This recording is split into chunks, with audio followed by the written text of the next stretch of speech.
Hello Vegas, and hello to you all again. Gosh, feels like we were just here. Our turnaround time is getting shorter and shorter, it seems like. Well, not really too much to say. Early flight, room's not ready. Let's play some cards in the meantime. The Aria, a go-to spot. Always games going on at every stake, no matter the day or the time. And today we decided to play some low stakes on this Tuesday morning / early afternoon. We put our name down for the 1-3 $500 max buy-in and barely had time to go to the bathroom because before I knew it, our name was flashing and a new game was starting up. We sit down with the max $500 and let's get started. The first hand we're going to go over comes 15 minutes into our session. We look down at King Jack offsuit and the under the gun 1. The under the gun folds. We open things up to $10. The hijack and the button are the only callers, and we're 3 ways to a flop out of position, and it comes Jack 4-3 all hearts. We have top pair and the king of hearts, so not bad I'd say. We're first to act, and we make a continuation bet to $20. The hijack calls, and the button gets out of the way, so now we're heads up, and the turn comes a 9 of clubs, doesn't change anything. So we still have what we have, and I'm pretty sure it's the best hand. So we keep our foot on the gas and bet again, this time throw out $45. The hijack makes the call once more, and hoping for a brick on the river, or the ace of hearts wouldn't be too bad either. The river does come, and it's a kind of card. It's the queen of spades. Because one of the exact hands I put him on was Queen Jack. So I don't know what to do here. I don't know if we can get worse to call a reasonable sized bet. And I thought about it going into bet fold mode, betting a smaller amount like 70, maybe 75, and then folding to a raise. Because I think if we check, he's going to bet more than that anyway, and kind of forced into a crying call. So I don't know. Ultimately, we do check on over to him, see what he wants to do. And he doesn't take too long and checks back. Jack? I was on the jack. Better. Jack 10, the only hand that we were beating that maybe could call a bet, thinking that we may have missed the flush. Tough to say though, really, but we get 2 streets of value with 1 pair, so great start to the session. An orbit later, we're in the under the gun and look down at King 10 of clubs. We open things up again to $10. The small blind and the big blind are the only callers this time. So yay in position 3 ways. And the flop comes 8-7-6 with 2 clubs. A good board for our hand. We have a lot of potential, but not a really good board for our range. This board should not hit us a lot of the time, opening in early position. But we're in position, like I said, and was the initial aggressor, so wouldn't mind just taking it down here with king high. So we do c-bet when it checks to us and throw out $15. Both players make the call pretty quickly, so off to a turn, and it's a red 10, the 10 of hearts. Yay, we hit top pair, but now any 9 makes it straight. The action goes check, check, check, checks all the way around. I was thinking about continuing, but would hate for one of them to check raise and get blown off our flush outs. And we have showdown value now, so off to a river, and the river is an interesting card. It pairs the board, but giving us our flush is a 7 of clubs. Now we're going to see what people are holding. The small blind checks for a 3rd time, so I doubt he has much since the turn checked through. It would be very ambitious to check a full house, hoping someone bets. So we can count him out from having a good hand. The big blind next to act bets out for $25. And I don't think he would check call flop with a set or check again on the turn with a set. So I feel pretty confident we have him beat as well. We should have the best hand more often than not here. So we raise and put more money in the middle and make it $80 to go. If he does happen to jam, I think we have to let our king high flush go. No way he's going all in taking this line with anything but a full house. The small blind gets out of the way, and now it's time for the big blind to make his decision. He tanks and takes his time, and all I'm thinking is, please don't raise, don't say those 2 words. And after about 20 seconds of tanking, he returns his cards back to the dealer. I doubt it, but maybe our 10 was even good, because I think a 9 definitely calls. But I feel we played this hand well, going for more value on the river from a hand that we thought was inferior. Now we pick up a real hand, this time in the cutoff. Action folds all the way around to us again, and we look down at pocket queens. We open things up to $10, keeping things consistent. The button folds, and like last hand, both blinds make the call. So 3 ways to a flop in position again. The flop comes jack high, jack 6-2 with 2 spades. The blinds check and flow to us, and we have an overpair, can easily get value from a jack. So we see bet $15. The small blind immediately announces raise, and he throws out 45. Maybe he was just sick of it already, sick of us opening and c-betting, because we have been a lot, even in hands that we didn't show. Taking most of those hands down with c-bets, the action's on the big blind, and he folds his cards. And we can't really go anywhere with our overpair, and we have the queen of spades as backup, so we make the call for $30 more. We're now heads up to a turn, and the turn comes a total blank. It's a 3 of hearts. Action's on the small blind, and he announces a bet of $100. A decent size bet at that, almost pot size. I don't think too long and just let it go. Smaller stakes, people rarely make moves. I mean, if he did get lucky with 4 or 5 of spades, then he deserves it. But I think a set is more likely. He knew we were filming and was a poker vlogger, and people who know you're filming like showing bluffs. Like, yay, I bluffed a poker vlogger, but he never showed his cards or even said what he had afterwards. So I think we made the right decision. When I fold my cards, I tell him, too greedy, a little too greedy. But was it a tight fold? What are your guys' thoughts? A few hands later, we get involved with the same player. We have queen 9 of diamonds in early position. The under the gun limps for $3. We raise things up to 15, adding a little more because of the limper. The same guy 3-bets to $45. It folds around back to us, and we make the call for $30 more. And we're heads up to a flop, and it comes jack 9-4 rainbow. We check and flow to the 3-better, and right away he checks back. Interesting. No c-bet on a pretty dry board. But whatever, free card coming. And the turn comes a 5 of hearts, bringing in the backdoor flush draw. We can represent more hands on this board than him, I think. So we bet out $30, can get value from any overcards and protection as well. He does make the call rather quickly. The river comes off, another heart, it's a 6 of hearts. Not sure how I feel about it. Nothing really changed, but he was a player that can definitely make a move with the ace of hearts. So we check, see if he wants to bluff at it. But he right away checks back. He flips over his cards and shows pocket queens. Nice hand, sir. He got to showdown as cheaply as possible. And I want you guys to remember this hand because we'll come back to it in just a minute. The next hand we get involved in is 10 minutes or so following the last hand, and it's against the same player again. He was on the button, we're in the hijack, it folds to us, and we look down at jack 8 suited. We open things up to $10, the cutoff gets out of the way, the button now 3-bets to 35, the blinds fold, and it may be a long day with this player, so alright, let's battle. We go heads up to a flop, and it comes jack high again, very similar situation as the hand before. We check to the 3-better, and right away he checks back, so very, very similar situation to the hand before. Again, make mental notes of this. The turn comes a 7 of clubs, bringing in the full rainbow and giving us a gut shot now to go along with our top pair. We check and flow again, and with us checking twice, he bets out $40. We don't take too long to make the call. We have a good hand. If he is bluffing, let him continue bluffing. And if he has a similar hand like an overpair, we can lead on a lot of river cards. So we do call the $40. The river comes a queen of clubs. Damn it, not one of those cards we can really lead on. So we check to him for a third time. The reason for the check is not just because it's an overcard to our pair, but mostly to see what he wants to do and how he wants to play it. He takes his time and thinks and then announces $75. He counts out $75 in reds.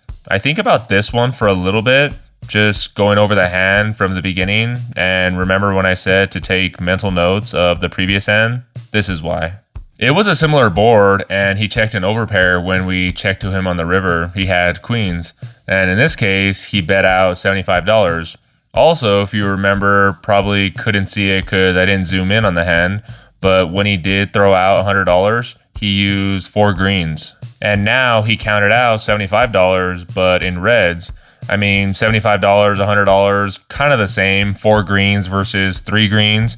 Maybe thinking about it a little too much, but still makes me go, And I don't know this player, only been playing with him for 30 minutes or so, but just human nature in general, we're creatures of habit. So I think about it a little bit more. What is he betting for value? I don't know too many hands. A single pair checks back like he did in the previous. A set probably doesn't bet as much. Queen jack suited, but we're blocking that. I don't think he has straights in his range. No flush possibilities out there. So we throw in 3 greens for a call. He flips his cards over and announces ace high, and we show our pair of jacks and take it down. So being observant, having good memory paid off in this situation. We took our time, thought about the possibilities, and made the correct decision. So feeling pretty good after calling off that bluff. Haven't done one of those in a while. Still want to make a 4th pair ace high hero call. One day it'll happen, I'm sure. We take a little break, not from the table, just not getting involved for the next half hour or so until this one comes up. There's another gun straddle to $6, a few callers in the field, hijack, cutoff, and the button limp for 6. We're next to act in the small blind and look down at pocket 9s. A horrible hand to go multi-way, especially in the small blind, so we thin the field and 3-bet to $40. It folds to the first limper who calls, the other 2 fold, so we're heads up to a flop. He only has $67 left in his stack, and an orbit before this hand, we raise and he limp jams for almost 100. So made our 3-bet size to 40, hoping he does the same exact thing, and then it would reopen the action if somebody else called. But he didn't, and off to a flop. Gonna jam pretty much any board, really. He already has his hand on his stack, like he wants to put it in, so being first to act ourselves, we're just gonna do it for him. The flop comes only 1 overcard to our pair, which is good enough for us. So we announce all in, and he obviously calls. The turn is even more paint, which isn't good. I turn over our hand, he looks back at his, and then mucks. Wow, was not expecting that, but we'll take it. The SBR on those kind of hands just suck. I mean, in his shoes, you either gotta get it in or fold. You can't call, then what are you really folding in that case? If you call pre-flop, you know you're going to get it in on the flop. Just don't waste everybody's time and get it in right away. But just my opinion. Anyway, moving on to this hand. The under the gun straddle is on again. The next to act, the under the gun 1, min clicks it to $12. Action's on us, and we look down at big slick suited, the heart variety. We bump things up to $35. It folds around to the small blind who makes the call. The big blind calls. The straddler folds. And this gives the initial raiser min clicker a good price. He calls. If he happened to jam, I was already ready to go all in myself because he only had $100 and some left. But it doesn't come to that. At least we have position and the betting lead. So we go 4 ways to a flop. The flop comes out jack 8-3 with 2 hearts. The best flop we could ask for, not flopping a pair. We got 2 overs, backdoor straight, and nut flush draw. Feeling pretty good about the situation. The small blind checks, but the big blind leads for $45. The under the gun 1 folds, and I saw she had a $100 bill in front of her. I asked the dealer if it was in play, because I know bills don't physically play here, and he informs me that she was getting change from the guy next to her. She changed out $100 bill, but not the other 100. But yes, the 100 was in play for this hand. That kind of changed my thought process a little bit. I mean, if the $100 bill wasn't in play, I was going to go all in because what's really $100 more? But she has a little over $200, so it made a little bit of a difference. So we just called the $45 bet. The small blind folds his cards, and now hoping for a heart on the turn to make our lives easier. But nope, it comes the 4 of diamonds. It was red, but the wrong kind of red card. So still sitting with ace high, action on her. And she looks down at her chips, thinking she was gonna bet, but she slows down and checks to us. She was a smart person, a paralegal, I believe, so not dumb by any means, but by her looking at her stack before she checked over to us, gave me the sense she had a hand that was okay, but not really good enough to bet herself. And with our exact hand, I'd hate to bet and get called and brick, or worse, get jammed on. Because if we bet and get called, the SPR is so small, she's going to call an all in if the river bricks.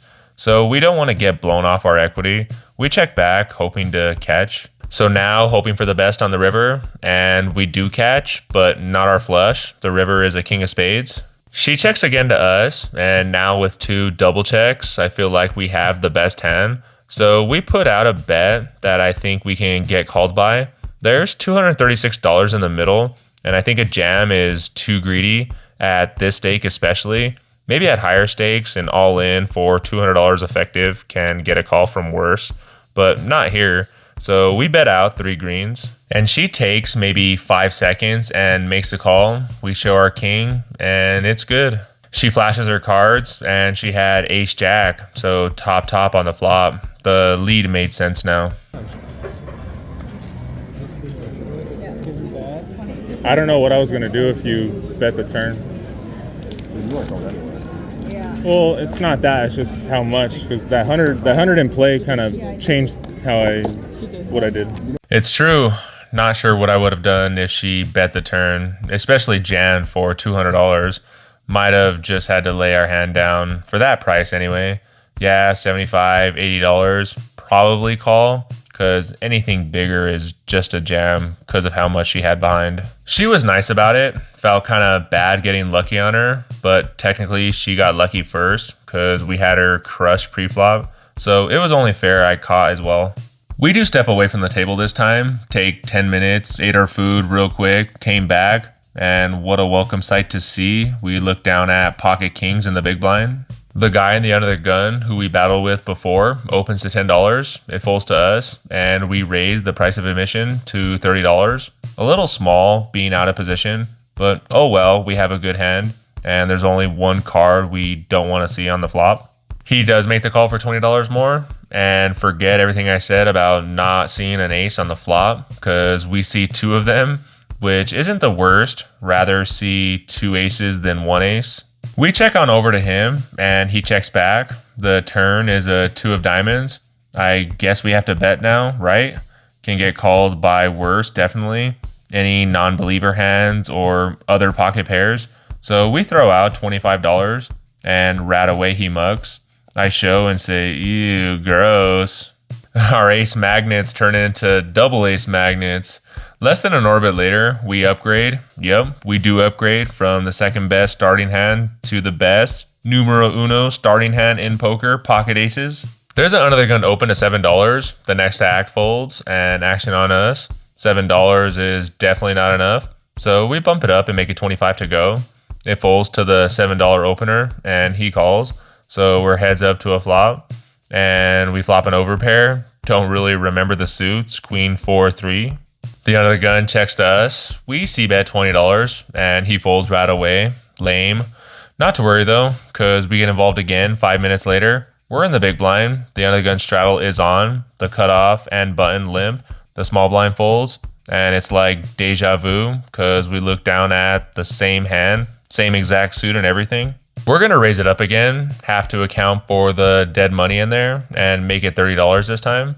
The straddler makes the call, the cutoff folds, and the button closing the action makes the call as well. So going 3 ways to a flop, and it comes 8-6-5 rainbow. Not a good board for us at all, and out of position, even worse. We check to them, see what they want to do. The under the gun checks, and the button bets out $40. We can't really go anywhere facing just one bet. We call, and the straddler makes the call as well. So not liking what's happening.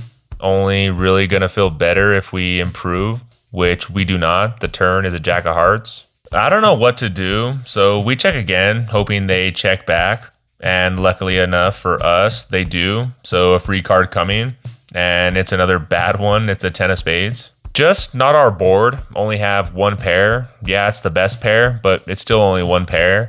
And now we think about what we want to do. I think the check around on the turn showed some weakness from the button. So I feel like if we bet, we can get the under the gun to fold and can get a call from an inferior pair from the button. And if someone raises, we can easily release our pair. So we throw out a bet and make it $55. The under the gun folds. The button counts out 55, which seems like good news to us. He's gonna call, but he stacks more and says all in for around $200. We snap fold. I say you're good, and I show my cards, just showing what I laid down. You gotta raise all in. There you go. Yeah, you're good. Oh, fuck it. I didn't call. I'm call. Showing you. Yeah. That's how you fold how you aces. fold Yeah. Nice. Yeah. No, I didn't call. I thought you called. I just wanted to show you. You flipped it up. I'm like, I thought he called. No. But I just showed for the camera. You did. We've all been there. We've all been No. It's never gonna hit. Like, it's crazy. What was the 2 pair? there. 8-10. 8-10. Oh, so the 10. I did on the flop. Dead button, she moved. Should've bet the Small. Big. You made more by not. Yeah.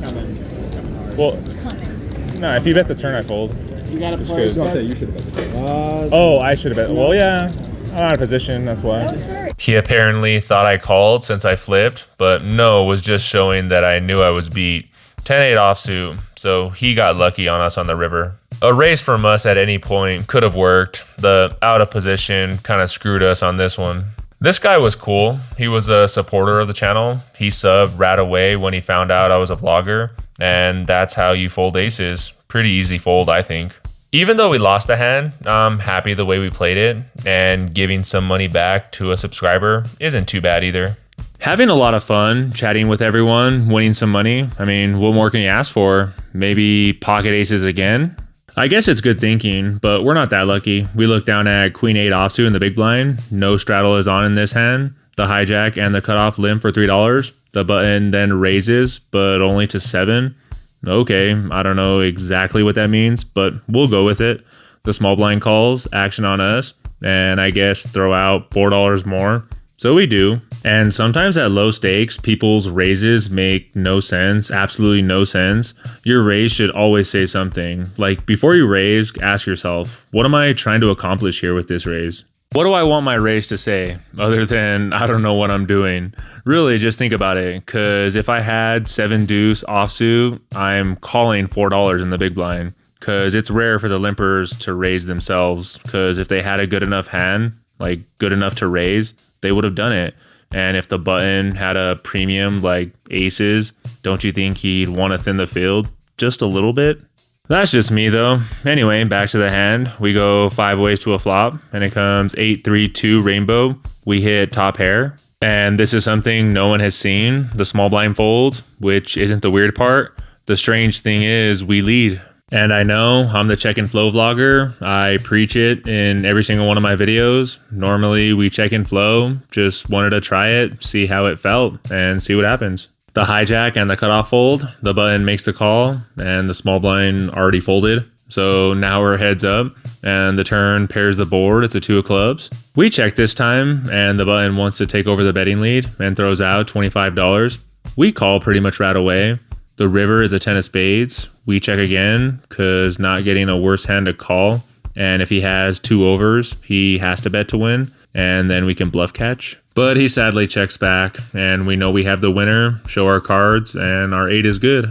This next hand we get involved with the girl, the ace king versus ace jack hand. We're on the button and look down at pocket 7s. Our opponent opens to $15 in middle position, folds to us, and we come along looking to set mine. $15 in early middle position should be a stronger range, so a 3-bet wouldn't accomplish too much if she happened to 4-bet, and then we're forced to fold.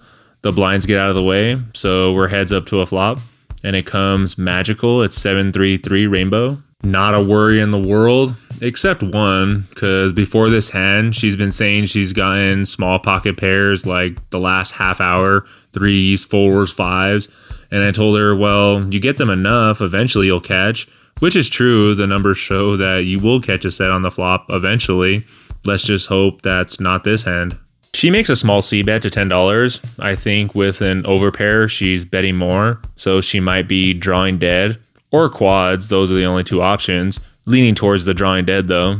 We just call, don't want to set off any alarm bells. The turn comes, a jack of clubs. Again, I feel like if she had pocket jacks or any high pocket pair, she would have bet out more on the flop.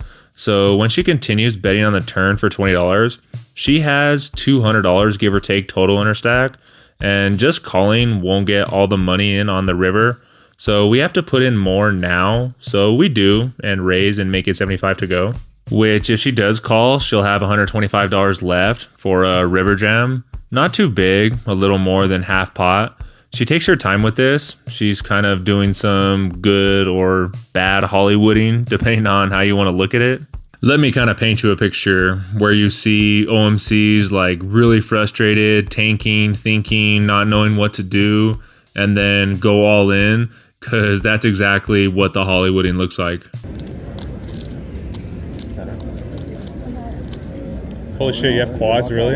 That would be insane. I call them, but I don't make it regardless. Oh shit. I was like, that is so funny if you have quads. Well, because you've been talking pair threes, pair fours. I was like, that's just, I would gladly give you $200. I thought Like, maybe you had a 7, maybe you had the jack. Yeah. I need to go get one. Again, the only reason why I say that is because of the comments, her having low pocket pairs and then the Hollywooding on top of it. Luckily for us, she doesn't go runner for a bigger full house.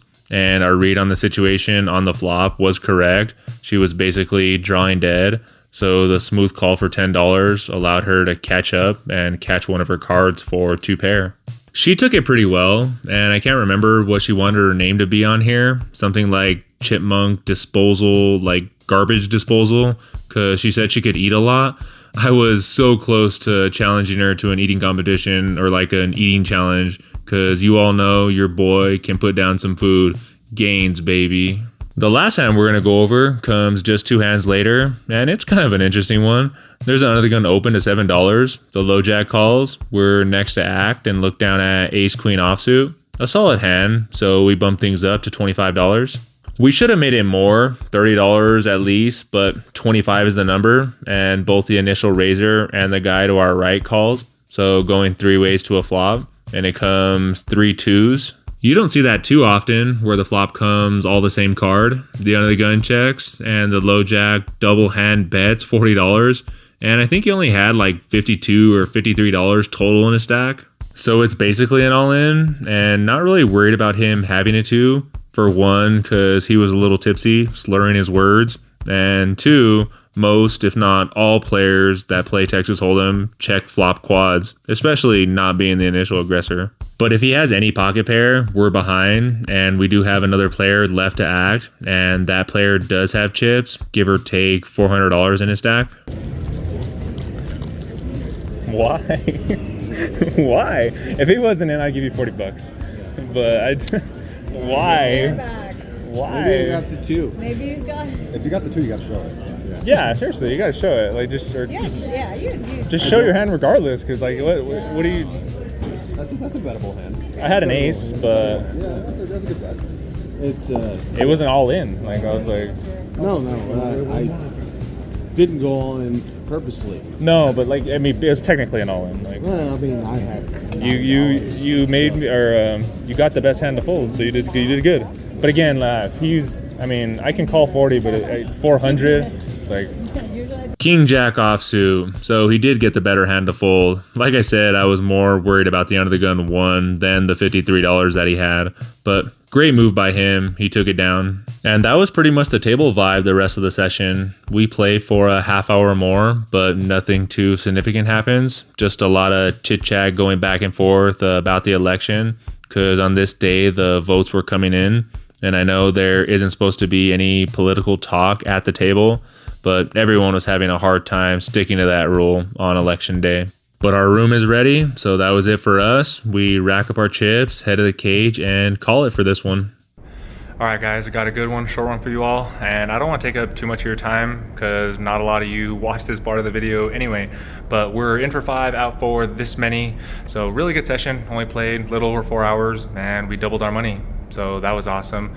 But what I really want to leave with you guys today is the tip of the day, or tip of the video, I guess you can say, and that is to pay attention. Just always pay attention, especially at lower stakes. I mean, information is all around you, and you just got to pay attention. And in this session, a good example of that was where we were playing with that one guy. He had an overpair, pocket queens, and we had like a pair of jacks, and the river went check check. We saw the queens in the prior hand, and then when we got involved with him again, similar board, similar situation, we had a pair of jacks. I think it was second pair. We check, and then he bet, he announced 75. And I was like, he checked back value, or he checked back showdown value the last time, and this time he's betting out 75. So thought about it and we made the correct decision. We called and he had ace high. So again, just pay attention no matter what. I mean, if you pay attention, low stakes, high stakes, medium stakes, that'll just help you out. It'll help your game out. But that's all I got. We're here in Vegas. By the time you guys see this, I mean, we'll be back home. So I hope I get to see you guys somewhere on the feld, anywhere in the future.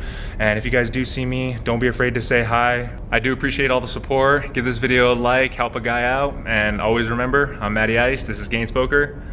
Peace out.